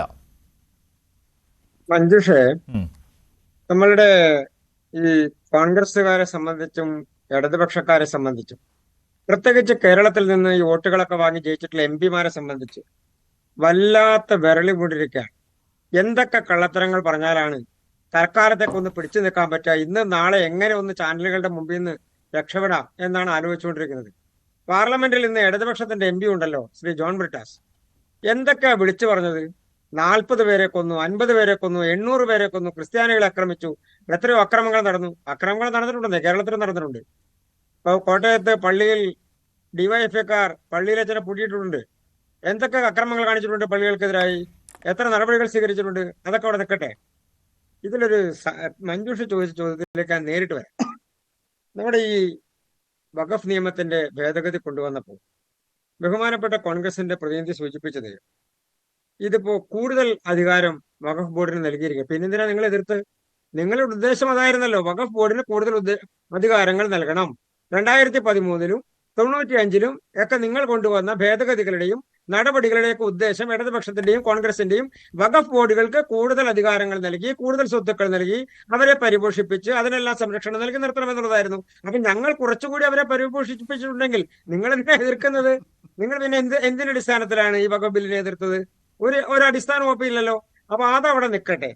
ഈ സെക്ഷൻ 2A നമ്മളൊരു വിഷയത്തെ കാണുമ്പോൾ അതിന് നിയമപരമായൊരു ബാധ്യതയെങ്കിലും കണക്കാക്കണ്ടേ? ഈ മുനമ്പത്തെ വിഷയം എന്താണ്? ഇടതുപക്ഷ ഗവൺമെന്റ് കേരളം ഭരിച്ചു തുടങ്ങിയിട്ട് 5-8 കൊല്ലമായല്ലോ. ഈ മുനമ്പത്തെ ജനങ്ങളെ സംബന്ധിച്ച് അവർക്ക് ടാക്സ് സ്വീകരിക്കാനായിട്ട് കോടതി ഉത്തരവുണ്ട്. സ്വീകരിച്ചോ? എന്താണ് സ്വീകരിക്കാത്തതിന്റെ കാരണം? അതിനുശേഷം കോടതി ഉത്തരവിനെ മറികടക്കാൻ വഖഫ് ബോർഡിനെ ഉപയോഗിച്ചുകൊണ്ട് ഒരു നോട്ടീസ് കൊടുത്തു, ഇത് ഞങ്ങളുടെ ഭൂമിയാണെന്ന് ക്ലെയിം ചെയ്തുകൊണ്ട്. ഏതെങ്കിലും ഒരു ട്രൈബ്യൂണൽ ഉത്തരവോ ഏതെങ്കിലും ഒരു നടപടിയോ അതിനെ സാധൂകരിക്കുന്ന തലത്തിലുണ്ടോ? ഇല്ലല്ലോ. അപ്പൊ ആ സാധാരണക്കാരായിട്ടുള്ള മുനമ്പത്തെ ആളുകളെ സംബന്ധിച്ച് പണം കൊടുത്ത് ഭൂമി വാങ്ങി ഒരു സൊസൈറ്റിയിൽ നിന്ന് വാങ്ങി അവർ അവിടെ വീട് വെച്ച് കുടുംബമായി താമസിക്കുന്ന, വർഷങ്ങളായി താമസിക്കുന്ന ആളുകളെ സംബന്ധിച്ച് അവർക്ക് അവരുടെ വസ്തുവിന് ടാക്സ് അടയ്ക്കണം. അത്രേ അവർക്കുള്ളൂ. ടാക്സ് അടച്ചാൽ ഒരു പ്രശ്നവുമില്ല അവരെ സംബന്ധിച്ച്. അതിന് ഈ സർക്കാർ സമ്മതിക്കുന്നില്ല. എന്നിട്ട് പാർലമെന്റിനകത്ത് നിന്ന് ഘോരഘോരം പ്രസംഗിക്കുകയാണ് കോൺഗ്രസ്സുകാരനും CPM-കാരനും കൂടി. അല്ല, ശ്രീ പി കൃഷ്ണദാസ്, അല്ല ഈ നിയമ ഭേദഗതി വന്നുവല്ലോ, ഇനിയിപ്പോൾ അക്കാര്യങ്ങൾ സംസാരിച്ചിട്ട് കാര്യമില്ല. നിയമ ഭേദഗതി വന്നപ്പോൾ എന്തെങ്കിലും കൃത്യമായിട്ടൊരു സെക്ഷൻ എടുത്തു പറഞ്ഞുകൊണ്ട് ഇതാ മുനമ്പത്തെ പ്രശ്നങ്ങൾ പരിഹരിക്കാൻ പോകുന്നു എന്ന് പറയുവാൻ BJPക്ക് കഴിയുന്നുണ്ടോ? അങ്ങനെ കഴിയുമായിരുന്നുവെങ്കിൽ ഇന്ന് സ്വാഭാവികമായിട്ടും BJP സംസ്ഥാന അധ്യക്ഷൻ ആ ക്ലോസ് എടുത്തു വെച്ചുകൊണ്ട് തന്നെ മാധ്യമങ്ങളെ കണ്ടേനെ. അതിന് തയ്യാറായിട്ടില്ല. മഞ്ജുഷേ, അതാ ഞാൻ പറഞ്ഞത്, നല്ല നല്ല കള്ളത്തരങ്ങൾ പറഞ്ഞുകൊണ്ട് രക്ഷപ്പെടാൻ കോൺഗ്രസ്സുകാർക്ക് CPM-കാർക്ക് എത്ര കാലം പറ്റുമെന്നേ. സെക്ഷൻ 2A എന്താ പറയുന്നത്? മുനമ്പത്തെ പ്രതിനിധി ഇവിടെ ഉണ്ടല്ലോ, അദ്ദേഹം പറഞ്ഞല്ലോ, അവർ വാങ്ങിയിട്ടുള്ള ഭൂമി ഒരു സൊസൈറ്റിയിൽ നിന്ന് വാങ്ങിയിരിക്കുന്നതാണ്. അതായത് ഒരു കോളേജിന്റെ ഭൂമി വാങ്ങിയിരിക്കുകയാണ് അവര്. അതിന് വഖഫ് ഭൂമിയാണെന്നുള്ളതിന് എന്തെങ്കിലും ഒരു തെളിവുണ്ടോ? ഇവിടെയാണ് സെക്ഷൻ 40യെ സംബന്ധിച്ചും സെക്ഷൻ 36നെ സംബന്ധിച്ചും വഖഫ് നിയമവുമായി ബന്ധപ്പെട്ടുള്ള നടപടികളിൽ മുനമ്പം ജനതയ്ക്ക് അനുകൂലമായിട്ടുള്ള നിലപാടുകളും അവർക്ക് അനുകൂലമായി നിൽക്കുന്നത് കൊണ്ടാണ്. എന്തുകൊണ്ടാണ് ഇത് വരുന്നതോടുകൂടി, ഈ നിയമ ഭേദഗതി വരുന്നതോടുകൂടി അവർ രക്ഷപ്പെട്ടു എന്നവർ പറയാനുള്ള കാരണം? അത് സെക്ഷൻ 2A ആണ്. അതിൽ കൃത്യമായി പറയല്ലേ, ഇതിൽ സൊസൈറ്റികളുമായി ബന്ധപ്പെട്ടുകൊണ്ടോ ട്രസ്റ്റുകളുമായി ബന്ധപ്പെട്ടുകൊണ്ടോ ഉള്ള കാര്യങ്ങൾക്ക് ഇപ്പോ Roni K baby പറയാണല്ലോ retrospective effect ഇല്ല എന്ന് അമിത്ഷാ പറഞ്ഞു എന്നുള്ളത്. അത് എന്തിന്റെ കാര്യത്തിലാണ് professor Roni K baby? Retrospective effect ഇല്ല എന്ന് പറയുന്നത് വഖഫ് സ്വത്തായി കൃത്യമായി വഖഫ് ബോർഡിന്റെ കയ്യിലിരിക്കുന്ന സ്വത്തുക്കളുമായി ബന്ധപ്പെട്ടുകൊണ്ടാണ്. അതാണോ മുനമ്പത്തെ ജനതയുടെ സ്വത്ത്? അതാണോ? അല്ല. അത് മുനമ്പത്ത് പണം കൊടുത്ത് വാങ്ങിയിട്ടുള്ള സാധാരണക്കാരുടെ കയ്യിൽ. ശരിയാണ്, പക്ഷെ അത് സാധൂകരിച്ചിട്ടില്ല. അതിന് സാധുത ഇല്ലല്ലോ. അവിടെ വഖഫ് ബോർഡിന്റെ എന്റെ മഞ്ജുഷ വഖഫ് ബോർഡ് സെക്ഷൻ 40 അനുസരിച്ച് ഏറ്റെടുത്തിരിക്കുകയാണല്ലോ. സെക്ഷൻ 40 ഇപ്പോൾ ഇല്ല, പക്ഷെ അതിന് റെട്രോസ്പെക്റ്റീവ് എഫക്റ്റ് ഇല്ലാത്ത. അങ്ങനെയാണെങ്കിൽ കൃത്യമായിട്ട് അക്കാര്യം വിശദീകരിക്കണം ശ്രീ പി കൃഷ്ണദാസ്, എങ്ങനെ ഇത് പരിഹരിക്കപ്പെടുമെന്ന്. മുനമ്പം ജനത വിശ്വസിക്കുന്നുണ്ട് സെക്ഷൻ 2 ഞങ്ങളെ സഹായിക്കും എന്ന്. പക്ഷെ അത് കൃത്യമായിട്ട് ഇന്ന കാരണം കൊണ്ട് അത് ഞങ്ങളെ സഹായിക്കും എന്ന് അവർ പറയുമ്പോൾ അതിനെ സാധൂകരിക്കുന്ന രീതിയിൽ എന്തുകൊണ്ട് BJPക്ക് ഒരു കൃത്യമായിട്ടൊരു വിശദീകരണവുമായി രംഗത്ത് വരാൻ ഇന്ന് കഴിഞ്ഞില്ല എന്നാണ് താങ്കൾ പറയൂ? അത് ഏത് രീതിയിൽ അത് സഹായിക്കും? കോൺഗ്രസും CPM BJP ഒക്കെ അവിടെ നിൽക്കട്ടെ. മഞ്ജുഷിന്റെ അറിവിൽ വഖഫ് ട്രൈബ്യൂണൽ ഈ മുനമ്പത്തെ ഭൂമി വഖഫ് ഭൂമിയാണെന്ന് വിധിച്ച് സാധൂകരിക്കാവുന്ന ഒരു വിധി ഉണ്ടോ? ട്രൈബ്യൂണലിന്റെ പരിഗണനയാണ്. അതാ പറഞ്ഞത്, അങ്ങനത്തെ ഒരു വിധി ഇല്ല. ഒരു നോട്ടീസാണ് 2018. നിങ്ങൾ മുനമ്പത്തെ പ്രതിനിധിയോടൊന്ന് ചോദിക്കൂ, ഞാൻ എന്റെ സമയം അദ്ദേഹത്തിന് കൊടുക്കാം. ശ്രീ ജോസഫ് ബെന്നി, അവിടെ സർക്കാർ നിങ്ങളെ സഹായിക്കാത്തതാണോ? കൃത്യമായിട്ടാണ്. എങ്ങനെയാണ് സാർ? അല്ല, അദ്ദേഹം പറയുന്നത് ഇപ്പോൾ സംസ്ഥാന സർക്കാർ വിചാരിച്ചാൽ ഈ നിയമ ഭേദഗതിയൊക്കെ മാറ്റി നിർത്തുക അല്ലാതെ തന്നെ കഴിയുമായിരുന്നു എന്നാണ്. അങ്ങനെയാണോ? ഇല്ല, ഒരിക്കലും സാധ്യമല്ലാത്തതാണോ? ഒരിക്കലും സാധ്യമല്ല സാർ. അതായത് ഞങ്ങളുടെ വിശ്വാസം, അതായത് ഈ വഖഫ് പ്രോപ്പർട്ടി ആണ് എന്ന് പറയണമെന്നുണ്ടെങ്കിൽ ഇപ്പൊ ഒരു പ്രശ്നം വരാൻ പോകുന്നുണ്ട്. ഞങ്ങൾക്ക് നോട്ടീസ് തരാതെ, ഞങ്ങളെ കേൾക്കാതെ ഈ ഭൂമി വഖഫ് ബോർഡിൽ എഴുതിയെടുത്തു. ഒരു വഖഫ് പ്രോപ്പർട്ടി എഴുതിയെടുക്കണമെന്നുണ്ടെങ്കിൽ സർവേ നടത്തണം, അതിരുകൾ കണ്ടെത്തണം, അതേപോലെ തന്നെ എത്ര ഭൂമി ഉണ്ടെന്ന് അളന്ന് തിട്ടപ്പെടുത്തണം. ഇത് 3 കാര്യങ്ങൾ അവർ ചെയ്തില്ല. 2, ഇവര് രജിസ്റ്ററിൽ എഴുതിയെടുത്തിരിക്കുന്നത് 396 ഏക്കർ ഭൂമിയാണ്. ഒരിക്കലും ഞാനിവിടെ ജനിച്ചു വളർന്ന ആളാണ്. ഇതിന്റെ കോടതി വിധികളെല്ലാം എന്റെ കൈവശമുണ്ട്. 63 ഒരു സർവേ നടത്തി കഴിഞ്ഞപ്പോൾ 114 ഏക്കർ ഭൂമി മാത്രമേ ഉണ്ടായിരുന്നുള്ളൂ. അന്ന് സീവാളില്ല. 69 വീണ്ടും സർവേ നടത്തിയിട്ടുണ്ട്. ആ സമയത്ത് അത് 135 ഏക്കർ ലാൻഡായിട്ട് കൂടി. 76 സർവേ നടത്തിയിട്ടുണ്ട്. അത് എനിക്ക് ഓർമ്മയുള്ള സമയമാണ്. ആ സർവേയിൽ വീണ്ടും 10 ഏക്കർ കൂടി 80കളിൽ, അതായത് 78 പാലം വന്ന് 79 സീവാള് പണിത്. അതിനുശേഷം 80 അത് പൂർത്തീകരിച്ച് പെർമനന്റ് ആയി. അപ്പോ അതിന് 290 ഏക്കർ ഭൂമി കടലിൽ ഒലിച്ചു പോയി എന്ന് ഹൈക്കോടതിയിലെ ഡിവിഷൻ ബെഞ്ചിന്റെ വിധിയിൽ പറയുന്നുണ്ട്. എങ്ങനെ ഈ കടലിൽ ഒലിച്ചുപോയ ഭൂമി വഖഫ് രജിസ്റ്ററിൽ 396 ഏക്കർ ഉണ്ടെന്ന് പറയുന്നതിന്റെ അടിസ്ഥാനം എന്താണ്?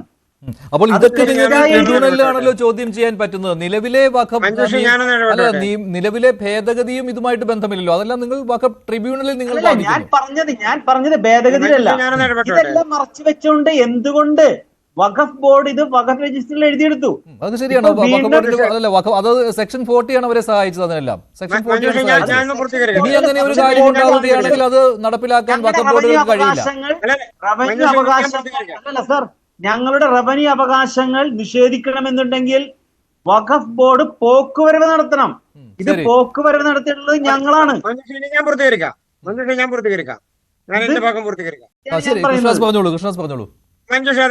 അതാ ഞാൻ പറഞ്ഞത് മഞ്ജുഷ്. മുനമ്പത്തെ ജനങ്ങളെ സംബന്ധിച്ച് അവർക്ക് കിട്ടുമായിരുന്ന അവരുടെ റവന്യൂ ഭൂമി ഈ സർക്കാരിന്റെ കെടുകാര്യസ്ഥത കൊണ്ടാണ് ലഭിക്കാതെ വന്നിട്ടുള്ളത്. അതൊരു ഭാഗത്ത്. മറുഭാഗത്ത് സെക്ഷൻ 40 എടുത്തു കളഞ്ഞു. സെക്ഷൻ 40 എടുത്തു കളഞ്ഞവരുടെ വഖഫ് ബോർഡിന്റെ അധികാരം പോയല്ലോ. സ്വാഭാവികമായും ഇനി സെക്ഷൻ 2A അധികാരമാണല്ലോ അവർക്ക് കിട്ടേണ്ടത്. അതിൽ ഈ കോളേജുമായി ബന്ധപ്പെട്ടുകൊണ്ടോ ട്രസ്റ്റുമായി ബന്ധപ്പെട്ടുകൊണ്ടോ ഉള്ള നടപടികൾ അത് നിലനിൽക്കുന്നതല്ല എന്ന പ്രണവോടി റെട്രോസ്പെക്റ്റീവ് എഫക്റ്റിന്റെ പ്രശ്നം അവിടെ വരുന്നില്ലെന്നേ. അതുകൊണ്ട് നിങ്ങൾ ഈ കള്ളത്തരം പറഞ്ഞ് പ്രചരിപ്പിച്ച് ഇതിന്റെ ഒരു ബെനിഫിറ്റ് മാർക്കും കിട്ടാൻ പോകുന്നില്ല. ശ്രീ റോണി കെ ബേബി പറഞ്ഞല്ലോ. അല്ല, റെട്രോസ്പെക്റ്റീവ് അവർക്ക് ഉണ്ടല്ലോ sir. Before or after the commencement of this act എന്ന് പറയുമ്പോൾ അവിടെ പറഞ്ഞല്ലോ. ഞാനത് പറഞ്ഞിട്ട് നിർത്തിക്കൊള്ളാം. അത് ഞാൻ നേരത്തെ പറഞ്ഞു സാറേ, ഞാനത് നേരത്തെ പറഞ്ഞു. അതാ ഞാൻ പറഞ്ഞത് സെക്ഷൻ 2A പറയുന്നതോട് ബിഫോർ ഓർ ആഫ്റ്റർ അത് വരുന്നതോടുകൂടി ക്രിസ്ത്യനെ സംബന്ധിച്ച് അല്ലെങ്കിൽ സൊസൈറ്റിയെ സംബന്ധിച്ച് വരുന്ന നടപടികളിൽ കിട്ടില്ല എന്നുള്ള കള്ളത്തര പ്രചരണം ഉണ്ടല്ലോ. അതിപ്പോ ആരെ സഹായിക്കാനാണെന്ന് വെച്ചാൽ മുൻപത്തെ ജനങ്ങൾ ഇപ്പോ കൃത്യമായി ഇത് വന്നിട്ടുള്ളതിന്റെ ബെനിഫിറ്റ് അവർ മനസ്സിലാക്കുകയാണ്. സാധാരണക്കാരായിട്ടുള്ള മുൻപത്തെ 600 ചില്ലാനം കുടുംബത്തിലെ ആളുകൾ അവർക്ക് കിട്ടാൻ പോകുന്ന ബെനിഫിറ്റ് എന്താണെന്ന് അവർ മനസ്സിലാക്കുകയാണ്. അപ്പൊ അവരോട് പറയാണ് നിങ്ങൾക്ക് ഒന്നും കിട്ടാൻ പോകുന്നില്ല, നിങ്ങൾ വീണ്ടും പെരുവഴിയിലാണ്. ഇത് എന്തൊരു മാനസികാവസ്ഥയാണ്. അഡ്വക്കേറ്റ് ബി എൻ ഹസ്ക അതിനുള്ള മറുപടി ട്രസ്റ്റുകൾ വഖഫ് സ്വത്തുക്കൾ കൈകാര്യം ചെയ്യുവാൻ ഇനി അർഹരായിരിക്കുകയില്ല. അതാണല്ലോ ഇവിടെ ചർച്ചാ വിഷയമായി വരുന്നത്. അതിന്റെ ബലത്തിൽ മുനമ്പത്ത് സഹായകരമായി മാറും, മുനമ്പം ജനതയ്ക്ക് നീതി കിട്ടുമെന്നാണ്. താങ്കളുടെ പ്രതികരണം എങ്ങനെയാണ് ഈ വിഷയത്തിൽ? അതല്ലേ ഈ വഖഫ് amendment bill 2024 section 2A insert ചെയ്തതുകൊണ്ട് മുനമ്പം നിവാസികൾക്ക് ഏതെങ്കിലും തരത്തിലുള്ള ബെനിഫിറ്റ് ലഭിക്കുമെന്ന് അവരെ തെറ്റിദ്ധരിപ്പിക്കുക എന്നുള്ളതിനപ്പുറം ഒരു തരത്തിലുള്ള ബെനിഫിറ്റ് ലഭിക്കാൻ പോകുന്നത് ഞാനാണ് ചെയ്തത്, തെറ്റിദ്ധരിപ്പിച്ചത്. ഞാനാണ് തെറ്റിദ്ധരിപ്പിച്ചത്. ആദ്യമായിട്ട് ആ സെക്ഷൻ ഒന്ന് വായിക്കൂ. വളരെ കൃത്യമായിട്ട് പറയാം. വളരെ കൃത്യമായിട്ട് പറയാം. പറയൂ. ഒന്ന്, ഏറ്റവും അടിസ്ഥാനപരമായിട്ട് വഖഫ് ആക്ടിൽ ഒരിടത്തും ട്രസ്റ്റിന്റെ ഡെഫിനിഷൻ പറഞ്ഞിട്ടില്ല. ട്രസ്റ്റിന്റെ ഡെഫിനിഷൻ എടുക്കേണ്ടി വരുന്നത് ട്രസ്റ്റ് ഡീഡിൽ നിന്ന് മാത്രമേ, ട്രസ്റ്റ് ആക്ടിൽ നിന്ന്, ഇന്ത്യൻ ട്രസ്റ്റ് ആക്ടിൽ നിന്ന് മാത്രമായിരിക്കും ട്രസ്റ്റിന്റെ ഡെഫിനിഷൻ എടുക്കുക. ട്രസ്റ്റിന്റെ ഡെഫിനിഷൻ ട്രസ്റ്റ് ആക്ടിൽ നിന്ന് എടുക്കുമ്പോൾ സ്വാഭാവികമായും സൊസൈറ്റീസ് ആക്ട്, എൻഡോമെന്റ് സൊസൈറ്റീസ് ആക്ടുകളെ സംബന്ധിച്ചിടത്തോളം അത് ആ പരിധിയിൽ വരില്ല.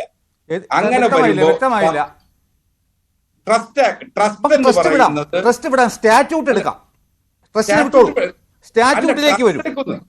ട്രസ്റ്റ് എടുക്കുന്ന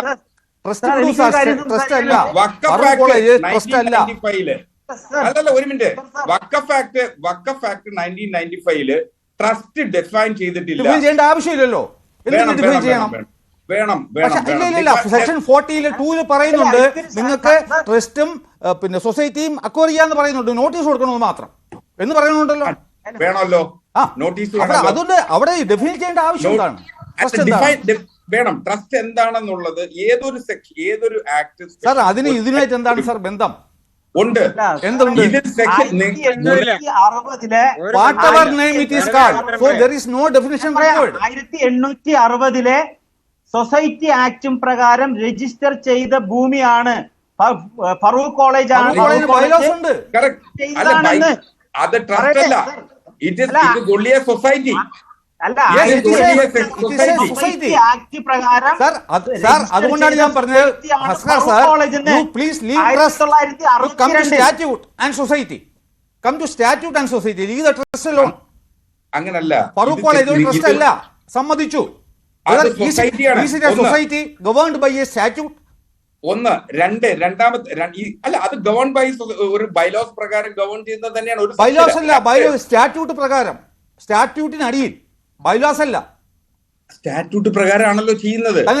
അപ്പോ സെക്ഷൻ 2A ബാധകമാവില്ലെന്ന് പറയൂ സാർ. അല്ല, വളരെ എളുപ്പത്തിൽ ചോദിക്കാൻ Stanley sir, what is the difference between A trust and society? എന്താണ് പറയൂ. ട്രസ്റ്റ് ആണെന്ന് പറയുമ്പോൾ ഇപ്പൊ എനിക്ക് അതിന് 3 ഘടകങ്ങൾ കാണും. അതായത് ഒരു ട്രസ്റ്റ് ഉണ്ടാക്കുന്ന ആൾ, ഒരു ട്രസ്റ്റി, കോർപ്പസ്, 4 ഘടകങ്ങൾ, ബെനിഫിഷ്യറീസ്. ഇത് 4ഉം കൂടെ ചേരുമ്പോഴാണ് ഒരു ട്രസ്റ്റ് ഉണ്ടാവുന്നത്. സാറിന് മനസ്സിലായല്ലോ? ഇനി അടുത്ത ഡൗട്ട് എന്താ? സൊസൈറ്റി എന്ന് പറഞ്ഞാൽ any establishment registered under A societies registration act. In this case it is the act of 1860 amended in 1960. It is a society registered under Farooq College is a society registered under Societies Act. അപ്പൊ പിന്നെ sir ട്രസ്റ്റിന്റെ കാര്യം പറയുന്നത് സാറിന്റെ അനാവശ്യമായിട്ട് ട്രസ്റ്റിന്റെ കാര്യം പറയുന്നത്? 2A എടുത്തോ. Come back to 2A. ഇപ്പൊ അമെന്റ്മെന്റ് 2020 പോയിന്റ് പറയട്ടെ. ഒന്ന്, ഈ ഒരു ട്രസ്റ്റ് ആണെങ്കിൽ മാത്രമേ നിലവിൽ ഈ അങ്ങനെയില്ല. സെക്കൻഡ് പാർട്ട് വായിക്ക്. എന്ത് അല്ലല്ല, എന്റെ സംശയം അതല്ല. അഡ്വക്കേറ്റ് BN ഭാസ്കർ ട്രസ്റ്റോ സൊസൈറ്റിയോ എന്തുമാകട്ടെ, നിലവിൽ അതല്ല ഇപ്പോൾ ഈ നിയമം വരുന്നതിന് മുൻപ് കൈകാര്യം ചെയ്തിരുന്ന വഖഫ് വസ്തുക്കൾ ഉണ്ടല്ലോ, ആ വഖഫ് വസ്തുക്കൾക്ക് ബാധകമാണോ, ആ ട്രസ്റ്റുകൾക്ക് ബാധകമാണോ എന്നുള്ളതാണ്, അതോ ഇനി അങ്ങോട്ടേ ഉണ്ടാവുകയുള്ളൂ എന്നാണ്? ഈ ആക്ടിന് റിട്രോസ്പെക്റ്റീവ് എഫക്ട് ഇല്ലാത്തടത്തോളം കാലം ഒരു തരത്തിലും മുൻകാല പ്രാബല്യത്തിൽ ഈ നിയമം നടപ്പിലാക്കാനാവില്ല. ഇത് നിങ്ങൾ മുനമ്പം BJPയുടെ പ്രധാന ലക്ഷ്യം കേരളത്തിലെ ക്രൈസ്തവരെ തെറ്റിദ്ധരിപ്പിക്കുകയും മുനമ്പം നിവാസികളെ മുന്നിൽ നിർത്തി കേരളത്തിലെ ക്രൈസ്തവരെ ഇടതു വലതുപക്ഷത്തിനെതിരെ ഒരു തിരിഞ്ഞുകുത്താൻ നടത്തുന്ന പാമ്പാക്കി മാറ്റാൻ കഴിയുമോ എന്നുള്ളതാണ് ശ്രമം. ഇതിലാണെങ്കിൽ നാളെ ക്രൈസ്തവ സംഘടനകൾക്ക് ഇത് മാറ്റി പറയേണ്ടി വരുമെന്നാണോ താങ്കൾ പറയുന്നത്? നിശ്ചയമായി മാറ്റി പറയും. അല്ല, ക്രൈസ്തവ സഹോദരന്മാർക്ക് അത് വേണ്ട എന്നാണോ ഹസ്കൻ പറയുന്നത്? ക്രൈസ്തവ സഹോദരന്മാർക്ക് അത് വേണ്ട എന്നാണ് പറയുന്നത്. ഒരു കാര്യത്തിൽ ഇടപെടൂല. എന്താ പറയുന്നത്? വളരെ ശക്തമായ രീതിയിൽ നല്ല സഹോദരന്മാർക്ക് വേണ്ട എന്നാണോ? ഇതിൽ പഠനം നടത്തിയിട്ടുണ്ടാവാം, പഠനം നടത്താതിരുന്നതാണെന്നൊന്നും ഞാൻ അഭിപ്രായപ്പെടുന്നില്ല. നിലവിലെ അമെന്റ്മെന്റ് ഇപ്പോ പാർലമെന്റിൽ അവതരിപ്പിച്ച 2024 വഖഫ് അമെന്റ്മെന്റ് നിയമപ്രകാരം മുനമ്പം നിവാസികൾക്ക് യാതൊരു പ്രയോജനവും ലഭിക്കാൻ 100% കിട്ടും. 100%. അല്ല, അത് വരട്ടെ. അത് വരട്ടെ. അതുകൊണ്ട് അത് നിയമപരമായി ബോധ്യപ്പെടുന്നില്ലല്ലോ. അതല്ല, നിയമപരമായി കൂടി ബോധ്യപ്പെടുന്നില്ല. നിയമപരമായിട്ടല്ല സംസാരിക്കുന്നത്. അങ്ങ് തെറ്റിദ്ധരിപ്പിക്കാൻ വേണ്ടി എന്തായാലും വഖഫ് ആക്ടിൽ മെൻഷൻ ചെയ്തിട്ടുണ്ടോ ഇല്ലയോ, കേസ് വരുമോ, അതിന്റെ ഫലം എന്തായിരിക്കും, അത് സെപ്പറേറ്റ് ആയിട്ടുള്ള കാര്യമാണ്. ഒറ്റ പ്രശ്നമുണ്ട്. 100% ബെനിഫിറ്റ് കിട്ടും. 100%. ഒരു നിമിഷം ബെനിഫിറ്റ് കിട്ടില്ല. ട്രസ്റ്റ് എന്ന് പറയുന്നത് ഡിഫൈൻ വരുന്നില്ല. അല്ല, ഞാൻ ചോദിച്ചാൽ അല്ല, അത് രണ്ടോ ട്രസ്റ്റോ സൊസൈറ്റിയോ എന്തുമാകട്ടെ അതിന് റെട്രോസ്പെക്റ്റീവ് എഫക്ട് ഉണ്ടോ ഇല്ലയോ എന്നുള്ളതാണ്. അത് വായിച്ച് മനസ്സിലാക്കിയ ശ്രീ സ്റ്റാൻലി ദേവൻ പറയുന്നത് ഉണ്ട് എന്നാണ്. Before or after the commencement of this act. അതുകൊണ്ട് എന്തുകൊണ്ട് പോരാ? ആ ഇംഗ്ലീഷ് ഗ്രാമർ ശരിയാണോ? നിങ്ങൾ ബാക്കി നിയമങ്ങൾ വായിക്കുന്നത് വേറെ ഏത് നിയമം എടുത്താലും ക്രിമിനൽ നിയമം ഒഴികെ പാർലമെന്റ് ചോദിച്ചോളൂ സർ. അങ്ങയുടെ വാദത്തിൽ മുനമ്പത്തെ ജനതക്ക് ഒരു നീതിയും വേണ്ട എന്നാണ്? ഒരിക്കലല്ല. ഒരു നീതിയും വേണ്ട എന്നാണ്? ഒരിക്കലല്ല. മുനമ്പം നിവാസികൾ അവർക്ക് ടാക്സ് അടക്കാനുള്ള അവകാശം വേണ്ട, അവർക്ക് ഭൂമി വേണ്ട, അവര് വീട് വിട്ടു പോകണം, അവര് തൊഴിഞ്ഞു പോകണം എന്നാണോ അങ്ങയുടെ നിലപാട്? ഒരിക്കലല്ല. മുനമ്പം നിവാസികൾ ഞാൻ ഈ മുനമ്പം ചർച്ചകൾ എന്താ ചെയ്തിട്ടുള്ള സർക്കാർ? എന്താ ചെയ്തിട്ടുള്ള സർക്കാർ? 2A എന്താ ഉള്ളത്? സാറാ 2Aയുടെ സെക്കൻഡ് പാർട്ട് ഒന്ന് വായിച്ചേ. സെക്കൻഡ് പാർട്ട് വായിക്കുന്നില്ല, ഞാനത് പറയട്ടെ.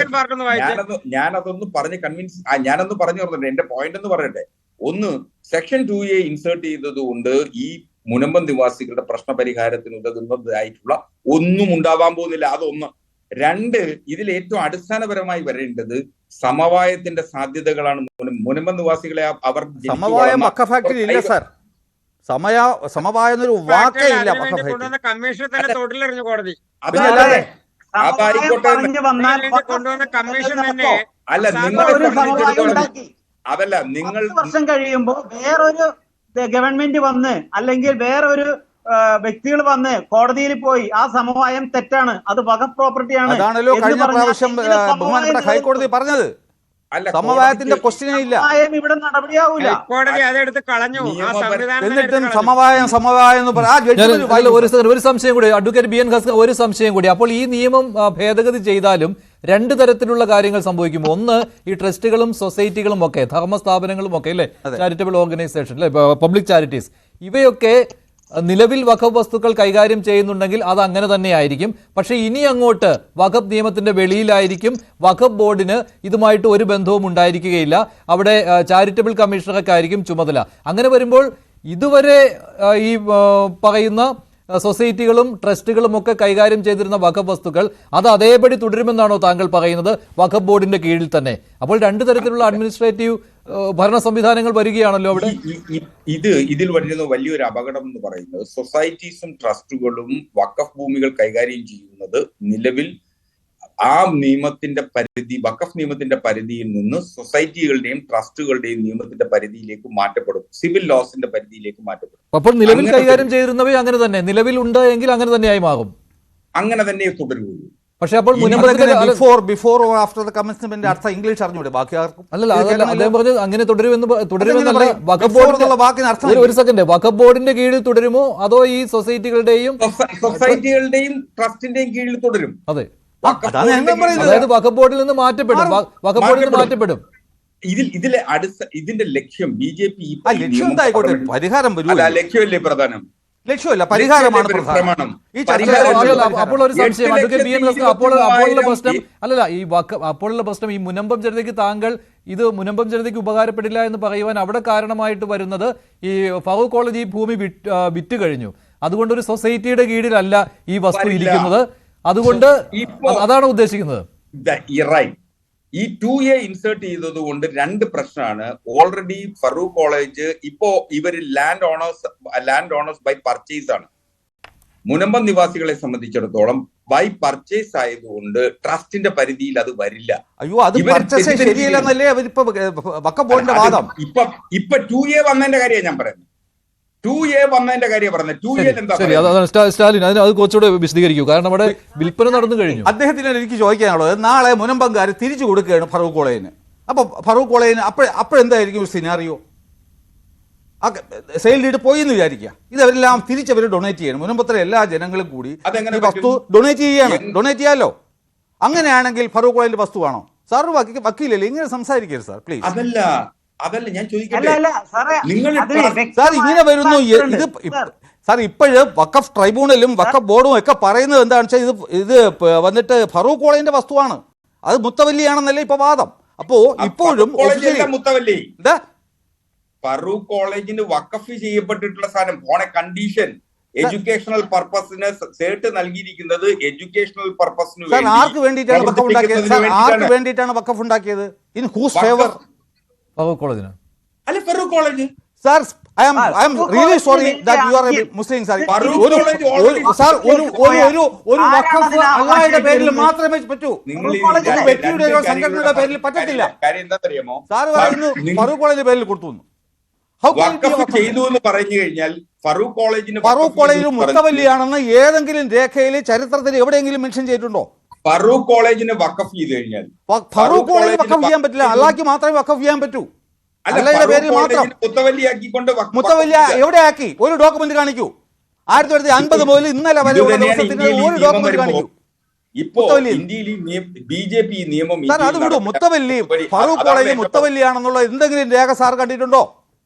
അല്ല, മുത്തവല്ലിയാണെന്നുള്ളതല്ലോ, ആരെയാണോ ഉത്തരവിറക്കുന്നത് അതാണല്ലോ മുത്തവല്ലി. അത് ഫറൂഖ് കോളേജ് ആണ് സാർ. ആ പ്രമാണം വായിച്ചു കഴിഞ്ഞാൽ ഫറൂഖ് കോളേജിന് ഉടമസ്ഥാവകാശം കൊടുത്തിരിക്കുക. ആരുടെ പേരിലാണ്? ഫറൂഖ് കോളേജ് മാനേജിംഗ് കമ്മിറ്റിയുടെ പേരിൽ ഉടമസ്ഥാവകാശം കൊടുത്തിരിക്കുകയാണ്, അള്ളാഹുടെ പേരിലല്ല.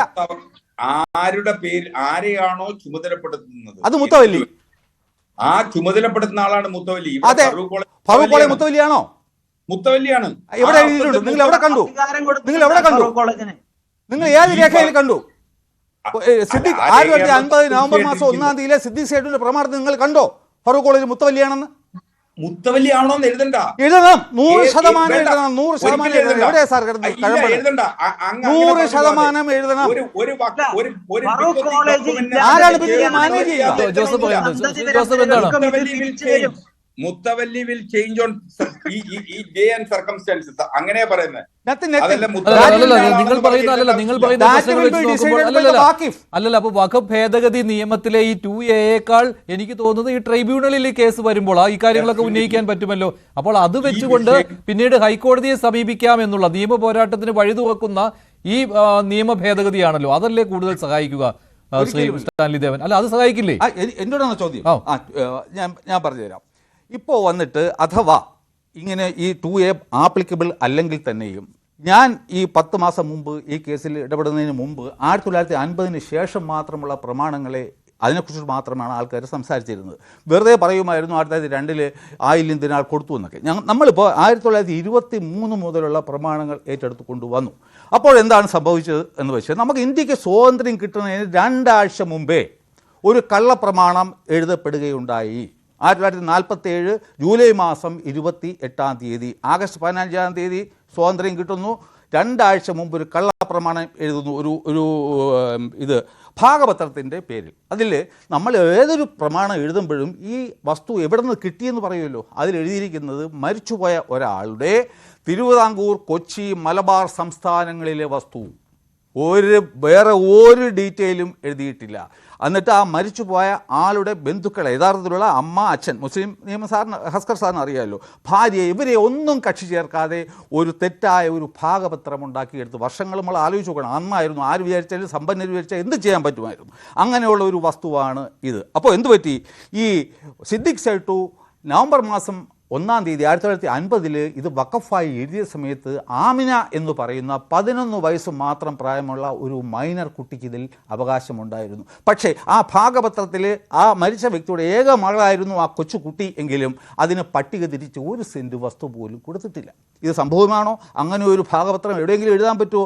അപ്പോൾ നമ്മുടെ വഖഫ് എന്താണ്? നമുക്ക് 100% ഉടമസ്ഥാവകാശം ഉള്ള വസ്തുവിനെ മാത്രമേ വഖഫാക്കാൻ പറ്റൂ. അപ്പോൾ ഈ മൈനറായ ആമിന എന്ന് പറയുന്ന കുട്ടിയുടെ പേരിൽ കൂടി അവകാശമുള്ള വസ്തുവിനെ എങ്ങനെ സിദ്ദിഖ് സേട്ടു ഒരു വഖഫാക്കി എന്നുള്ളതാണ് നമ്പർ 1 ക്വസ്റ്റ്യൻ. രണ്ടാമത്, നമ്മൾ 1967 കേസിൽ 71 പറവൂർ കോടതി പറഞ്ഞ വിധിയിൽ 1 മുതൽ 14 വരെയുള്ള ഡിഫൻഡൻസിന് കുടികിടപ്പ് അവകാശം ഉണ്ടായിരുന്നു. കുടികിടപ്പ് അവകാശം 14 പേർക്കുള്ള വസ്തുവിനെ എങ്ങനെ വഖഫാക്കാൻ പറ്റും? ഇതൊക്കെയാണ് വഖഫ് ട്രൈബ്യൂണലിൽ കേസ് വരുമ്പോൾ. പിന്നെ 1967 പറവൂർ കോടതി കൊടുത്ത കേസിൽ ആദ്യത്തെ അവിടെ പ്ലെയിൻറ്റ് അലിഗേഷൻസിൽ വന്നിട്ട് 404.76 ഏക്കർ വസ്തു ഉണ്ടെന്നായിരുന്നു കേസ്. ആ കേസ് നടന്നു വരവേ സർക്കാർ ഒരു സർവേ നടത്തുകയും ഈ ആ 404.76 ഏക്കറിൽ 135.11 ഏക്കർ മാത്രം വസ്തുവേ ഉള്ളൂ എന്ന് കണ്ടെത്തിയതിൻ്റെ അടിസ്ഥാനത്തിൽ ഫറൂഖ് കോളേജ് അവരുടെ പ്ലെയിൻറ്റ് അമെൻഡ് ചെയ്തു. അതിനെ 135.11 ഏക്കറാക്കി മാറ്റി. അപ്പോൾ പറവൂർ കോടതിയുടെയും അതിനെ തുടർന്നുണ്ടായ ഹൈക്കോടതി ഡിവിഷൻ ബെഞ്ചിൻ്റെ അപ്പീലിലെയും വിധി 135.11 ഏക്കറിനെ മാത്രം സംബന്ധിച്ചായിരുന്നു. എന്നാൽ 2019 ഈ വഖഫ് ബോർഡ് ഈ വസ്തു ഏറ്റെടുത്തത് ടോട്ടൽ 404.76 ഏക്കർ വസ്തുവായിരുന്നു. അതായത് 269.65 ഏക്കേഴ്സ് ഓഫ് ലാൻഡ് കടലിൽ പോയി. കടൽ എങ്ങനെയാണ് ഒരു വഖഫാകുക? അപ്പോൾ എത്ര ഏക്കറുണ്ട്, എന്താണ്, ഏതാണെന്ന് ഈ ഫറൂഖ് കോളേജിന് പോലും അറിയില്ല.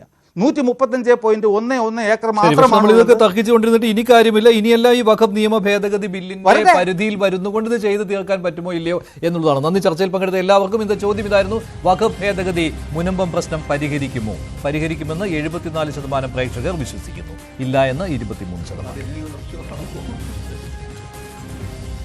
അവസാനിക്കുന്നു. നന്ദി, നമസ്കാരം.